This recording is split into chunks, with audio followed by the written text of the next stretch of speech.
are at the Be Legendary event here in Irvine, California, and it's the Legendary Expert Series, and I'm here with Dr. David Phelps, and we're talking about dentist freedom and how important it is not to be tied into that practice. Exactly, Kristen. You know, the biggest problem that most dentists have is that they are enslaved to their practice.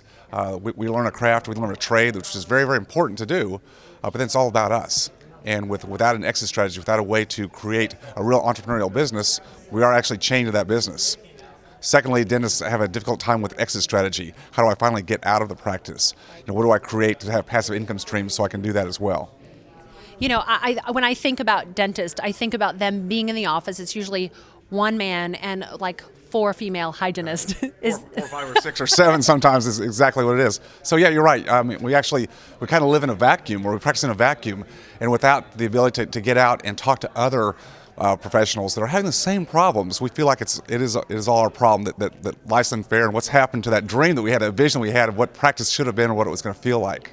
Now, this seems like it would not be exclusive to just dentists, though. Do you find other people who are in the professional care industry have similar problems? I think anybody that's a small business professional, other professional practice owners, same thing, lawyers, chiropractors, CPAs, same issues. It's all training that requires them to do the work. So what does freedom mean? I mean, can you describe for us what it looks like to be a professional and have freedom? Absolutely.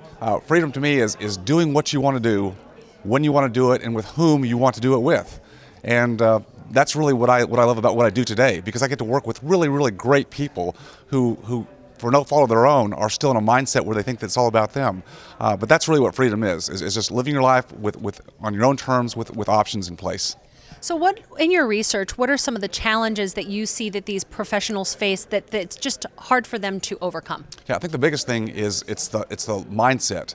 Not having permission to actually have a real entrepreneurial business, because we think we have to be it. That's what I thought when I was in my practice, and if it weren't for some adversity I had in my own life, I probably never would have taken the steps to create a real business that allowed me to replace myself. Not all at once, little by little, but as I did that, I thought, wow, why didn't I do this 20 years ago?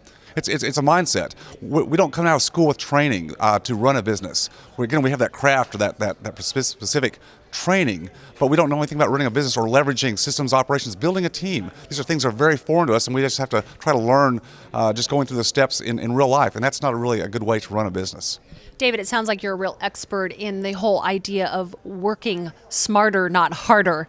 And is it possible for someone who is in the professional services industry, a dentist or a doctor, to actually take a Friday off? Absolutely. And in fact, what I find is the more time off that one takes to actually work on the business rather than in it, the more profitable and the more time off you can take after that. So it's taking that first step. The first step's the hardest step to take. But once that first step's taken and the feeling of real freedom is there, then the next steps can be taken. So it's little steps, step by step at a time. So I just want to thank you for being here with us in Irvine, California. You truly have a lot to contribute to the field, and thank you so much. Kristen, thank you so much also. Thank you.